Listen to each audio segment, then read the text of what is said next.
Good morning, friends. Friends, how are you? I hope you all will be fine. I am about to discuss control circuit of progression and regression.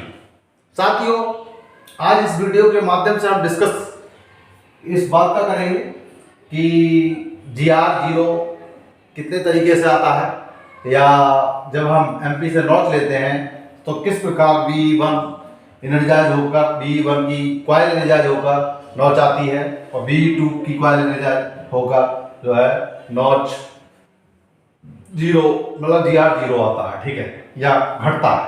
तो साथियों, और notch नहीं आती है तो क्या क्या कारण होते हैं? या LSB के साथ ऑटो रिग्रेशन आता है, या LSB के साथ ऑटो रिग्रेशन आता है, और तो क्या क्या हम इसमें चेक कर सकते हैं। साथियों, इस सर्किट के माध्यम से हम ये सभी चीजें सीखेंगे, ठीक है। तो सबसे पहले हम जब हमारे कंट्रोल सर्किट को CCPT फ्यूज सही होने पर जो सप्लाई मिलती है, वेयर अनलॉक होने पर, MP0 या ट्रैक्शन ब्रेकिंग साइड होने पर, MP जो है रिवर्स या फॉरवर्ड होने पर, CTF ट्रैक्शन साइड 1 2 3 होने पर, और J1 J2 की कॉइल को सप्लाई मिल जाती है बैटरी की, और J1 J2 की कॉइल एनर्जाइज हो जाती है। ठीक उसी तरह CTF ट्रैक्शन साइड में होने पर और BL अनलॉक होने पर, MP हमारा जो है जीरो या ट्रैक्शन ब्रेकिंग साइड होने पर, MPJ रिवर्स या फॉरवर्ड होने पर, DJ बंद होने पर, C145 कॉन्टेक्टर खुले होने पर, MP0 या GR0 होने पर Q50 को जो है हमारी सप्लाई मिल जाती है और Q50 हमारी एनर्जाइज हो जाती है, ठीक है। इसी तरह साथियों, Q50 बंद एनर्जाइज होकर और डी एनर्जाइज होकर ऑटो रिग्रेशन कैसे देती है देखते हैं। तो यहां पर Q51 की ब्रांच पर Q48 का अंडर इंटरलॉक लगा है, और Q48 एनर्जाइज कब होती है वो यहां से सीखते हैं हम। Q48 HMCS 1 1 या 2 होने पर, HMCS 2 की पोजीशन 1 या 4 पे होने पर, QD1 एनर्जाइज होने पर, या QD2 एनर्जाइज होने पर Q48 हमारी एनर्जाइज होकर अपना अंडर इंटरलॉक Q51 की ब्रांच पे बैठा देती है, और Q51 हमारी एनर्जाइज हो जाती है, और Q51 एनर्जाइज होकर इसका जो अंडर इंटरलॉक है वो बैठ जाता है, और Q51 यहां से B2 को एनर्जाइज करके ऑटो रिग्रेशन आता है, ठीक है। PR2 ये P2 के एनर्जाइज होने पर PI2 एनर्जाइज होकर इसका अंडर इंटरलॉक बैठ जाता है, Q51 हमारी एनर्जाइज हो जाती है। साथियों, सबसे पहले Q48 एनर्जाइज कब होती है? जब HMCS की पोजीशन जहां दिखाई गई उस तरह से हो, और QD1 या QD2 एनर्जाइज हो जाए। QD1 और QD2 कब एनर्जाइज होती है? QD1 हमारी ट्रैक्शन मोटर 2 और 3 पे लगी है, और QD2 ट्रैक्शन मोटर 4 और 5 के बीच में लगी है।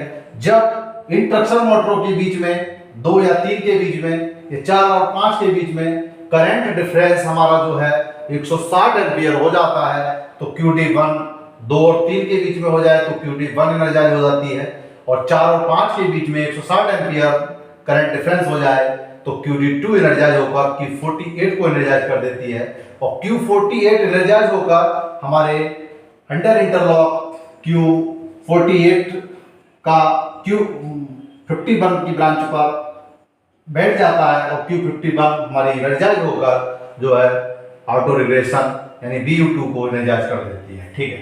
और इसी तरह से साथियों, PR2 यानी कि P2 के एनर्जाइज होने पर ये कब एनर्जाइज होता है साथियों? जब किसी बाहरी कारण से या लोको पायलट के ना चाहते हुए भी BP प्रेशर 0.6 या इससे अधिक गिर जाए तो P2 एनर्जाइज होकर PR2 को एनर्जाइज कर देती है, और PR2 का अंडर इंटरलॉक बैठ जाता है और Q51 को एनर्जाइज कर देता है, और Q51 जब एनर्जाइज हो जाती है तो साथ में B2 को एनर्जाइज कर देती है। लेकिन Q48 जब एनर्जाइज होता है साथियों, तो यहाँ पर Q48 का जो अंडर इंटरलॉक है LSP सिग्नलिंग लैंप की ब्रांच पर, उसकी कॉइल एनर्जाइज होकर LSP लैंप को जलाती है, लेकिन Pr2 में नहीं। यहाँ क्या होता है साथियों, ये Pr2 जब एनर्जाइज होता है तो Q51 को एनर्जाइज करके ये नॉच रेडिएशन देता है, साथ में ऑटो रेडिएशन आता है और साथ में बजर और LED भी जलती है। ठीक है साथियों, Q20 हमारी एनर्जाइज होती है तब अंडर इंटरलॉक इसका बैठता है, Q51 को एनर्जाइज करके ये Q2 को एनर्जाइज कर देता है। इस रास्ते से Q51 का जो है Q2 के ब्रांच पर एक अंडर इंटरलॉक लगा है, इसके एनर्जाइज होने पर ये बैठ जाता है और Q2 एनर्जाइज हो जाता है। Q51 के एनर्जाइज होने पर GR ऑन नॉट होने पर Q2 हमारा एनर्जाइज होके ऑटो रेगुलेशन आता है। तो Q20 एनर्जाइज कब होती है साथियों, जब लोको पायलट 790 वोल्ट से अधिक वोल्टेज अब ट्रैक्शन मोटर को दे देता है तो ये Q20 एनर्जाइज हो जाती है, यानी कि ओवर वोल्टेज पर 790 पर ये पिकअप होकर अपना अंडर इंटरलॉक बैठा देती है और Q51 को एनर्जाइज करके Q2 के द्वारा जो है हमारा ऑटो रेगुलेशन मिलता है।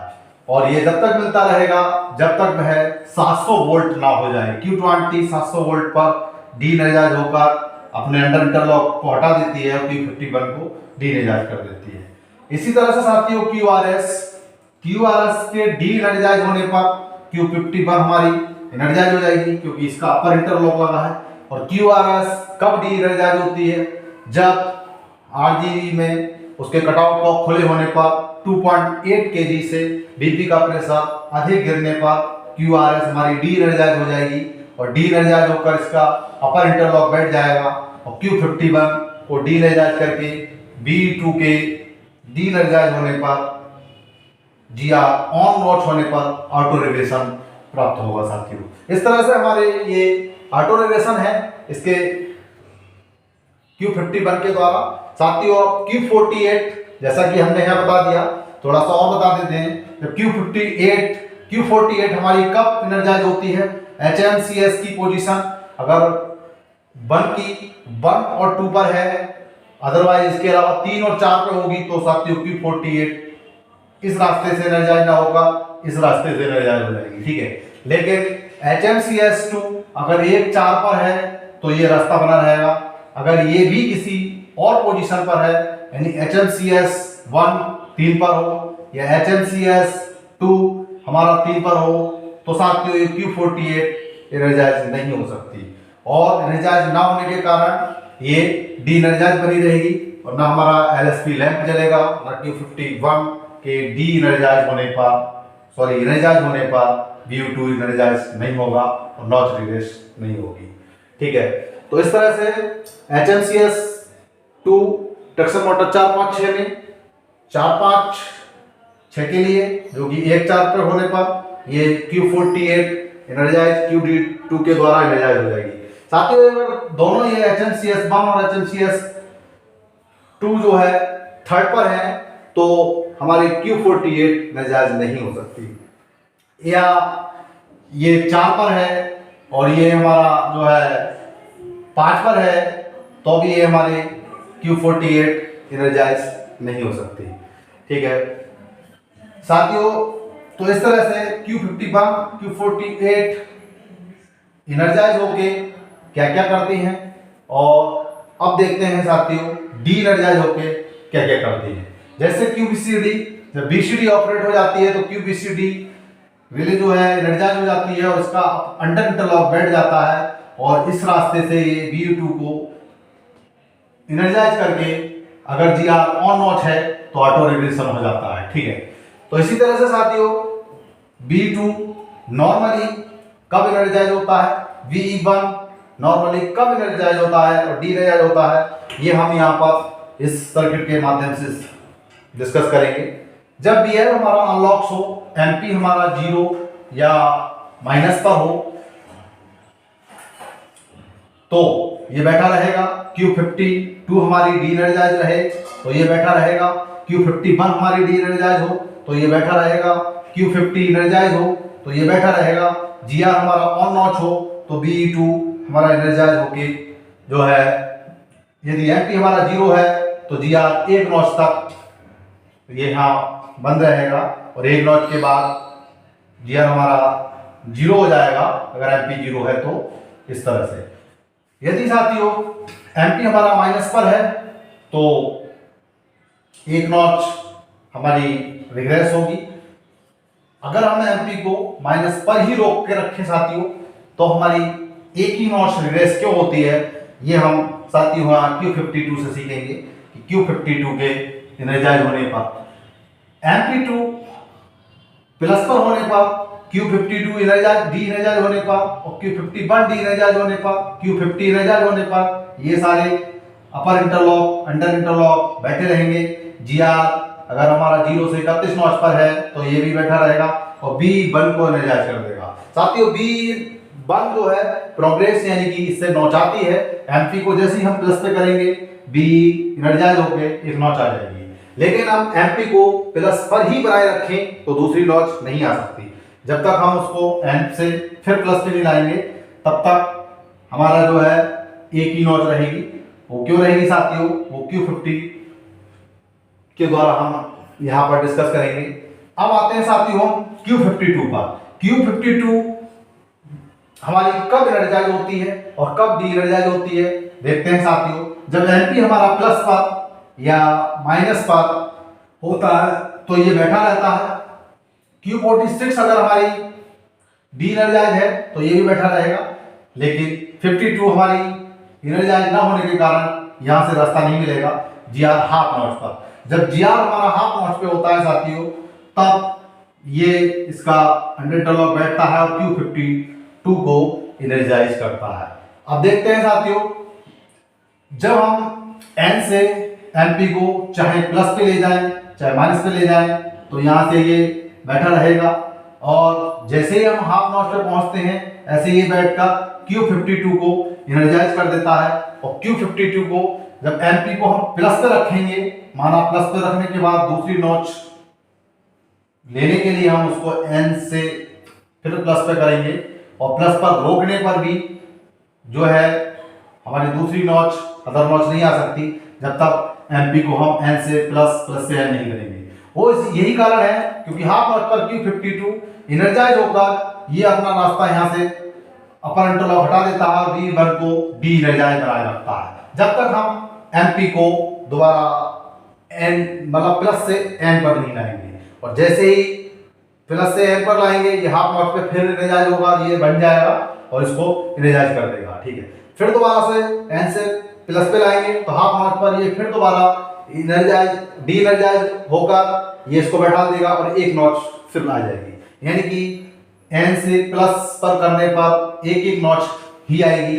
इसी तरह से ये जब MP हम माइनस पर रोक देंगे तो जब N से माइनस पे करेंगे तो हाफ नॉच पर ये Q52 हमारा एनर्जाइज होगा और ये अपना रास्ता यहाँ से हटा देगा और रास्ता हटते ही B2 को सप्लाई यानी कि डी एनर्जाइज हो जाएगी और दूसरी नॉच नहीं घटने देगा। लेकिन साथियों MP को हम 0 पे कर देंगे तो यहाँ पर MP का 0 पे बंद होना का कोई अंडर इंटरलॉक नहीं है। MP को हम 0 पे कर देंगे तो BE2 हमारा कंटिन्यू एनर्जाइज बना रहेगा जब तक GR ऑन नॉचेज रहेगा तब तक हमारी 31 से 1 नॉच तक ऑटो रिग्रेशन GR हमारा घटता जाएगा और जैसे ही 1 नॉच आएगा ये हट जाएगा MP 0 और GR भी हमारा 0 BE2 के अंतर्गत हो जाएगा। साथियों इस तरह से हम नॉच का GR का 0 और GR का एक एक नॉच द्वारा आना तो ये B1 BE2 के द्वारा Q52 की भूमिका यहाँ पर हमने सीखी साथियों। अगर ये एनर्जाइज बनी रहेगी तो ना नॉच आने देगी और ना नॉच जो है ऑटो रिग्रेशन होगा हमारा। ठीक है, तो इस तरह से साथियों ये हमने यहाँ सीखा। और साथ में साथियों हम एक चीज और बता दें, सारे जब भी कंट्रोल सर्किट का डिस्कस करेंगे तो इसमें लगने वाले फ्यूज की भी जिक्र करेंगे CCPT। साथियों यहाँ पर जितनी भी रिले या जितनी भी कॉइल लगी हैं इनमें अर्थ फॉल्ट होने पर केवल CCPT फ्यूज हमारा मेल्ट होगा, आइए साथियों देखते हैं J1 में की कॉइल में अर्थ फॉल्ट होने पर, J2 की कॉइल में अर्थ फॉल्ट होने पर, Q50 में अर्थ फॉल्ट होने पर, Q51 में अर्थ फॉल्ट होने पर, Q40 में अर्थ फॉल्ट होने पर, VE2 में अर्थ फॉल्ट होने पर, VE1 में अर्थ फॉल्ट होने पर, Q52 में अर्थ फॉल्ट होने पर हमारा CCPT फ्यूज ही मेल्ट होगा। लेकिन साथियों ये हमारी ऑटो रेगुलेशन विथ LSP या विथआउट LSP या इन कारणों से ऑटो रेगुलेशन या Q48 के कारणों से ऑटो रेगुलेशन या हमारा Q52 का एनर्जाइज डी एनर्जाइज होने पर जो है नॉच का आना या नॉच का घटना यानी GR का घटना या GR का बढ़ना, यहाँ हमने इस चीज को क्लियर किया। आप साथियों इसके साथ साथ हम ये भी देख लें कि जब Q50 हमारी नॉर्मली एनर्जाइज रहती है, अगर डी एनर्जाइज हो जाएगी तो ऑटो रेगुलेशन कैसे आएगा, यहाँ से हम देखते हैं। या CTF हमारा ट्रैक्शन है ब्रेकिंग में, या J1 J2 MPG के अनुसार ना होने पर किस तरह से हमारा जो है ये GR हमारा ऑटो रेगुलेशन यानी कि किस तरह से हमारा घटेगा और किस तरह से हमारा बढ़ेगा तो यहाँ से हमने V1 से बता दिया आपको ये घटेगा किस तरह से। साथियों जब J1 J2 की कॉइल एनर्जाइज नहीं होंगी किसी कारणवश MPJ रिवर्स फोर्थ बार पे करने के अनुसार J1 J2 इनका सेट नहीं होगा तो Q50 हमारी एनर्जाइज नहीं होगी, और Q50 जब एनर्जाइज नहीं होगी तो साथियों LSP के साथ हमारा ऑटो रेगुलेशन आएगा। और इसीलिए हम वहां पर बोलते हैं कि J1 अगर सेट नहीं है या वेल्ड हो गया है या हमारे सेट प्रयास करने के बाद भी सफलता नहीं मिलती है तो J1 MPG के अनुसार अगर नहीं है तो हम J1 के अनुसार यानी कि बॉगी 1 को आइसोलेट करके ब्लॉक सेक्शन साफ कर सकते हैं। इसी तरह से J2 अगर हमारा MPG के अनुसार नहीं है या प्रयास करने के बाद भी वो सेट नहीं होता है या वेल्ड हो जाता है तो बॉगी 2 को आइसोलेट करके हम ब्लॉक सेक्शन साफ कर सकते हैं। लेकिन उसके साथ साथ Q50 हमारी एनर्जाइज ना बनी रहने के कारण भी नॉच नहीं आएगी, क्योंकि Q50 जो है डी एनर्जाइज होने पर ये नॉर्मली हमारा जो है उठा रहेगा और B2 को सप्लाई नहीं मिलेगी और नॉच B1 को सप्लाई नहीं मिलेगी और नॉच हमारी नहीं आएगी। इसीलिए Q50 को जब भी हम इस कंडीशन में J1 J2 वेल्ड होने पर या सफलता ना मिलने पर बॉगी आइसोलेट करते हैं तो साथ में Q50 को भी एनर्जाइज हालत में बेस करते हैं साथियों, तभी नॉच आएगी वरना नॉच नहीं आएगी। अब साथियों ये कंडीशन वो कंडीशन रही ऑटो रेगुलेशन या नॉच का ना आना या नॉच का आना या किस तरह से रिलीज होना। लेकिन साथियों इसके साथ साथ एक कंडीशन और भी आती है, जब हम MP से नॉच लेते हैं, नॉच आती है LSGR भी घुसती है, तब साथियों इस सर्किट कंट्रोल सर्किट की कोई भूमिका नहीं होती, उसमें हमें चलना पड़ेगा लाइन कॉन्ट्रैक्टर के सर्किट में। तो साथियों आगे बढ़ते हैं हम। जब लोको पायलट MP से नॉच लेने का प्रयास करता है और नॉच आती है, LSGR घुसती है, लेकिन ट्रैक्टिव फॉल्ट यानी कि हमारा ट्रैक्शन नहीं आता, तब क्या कंडीशन रहती है।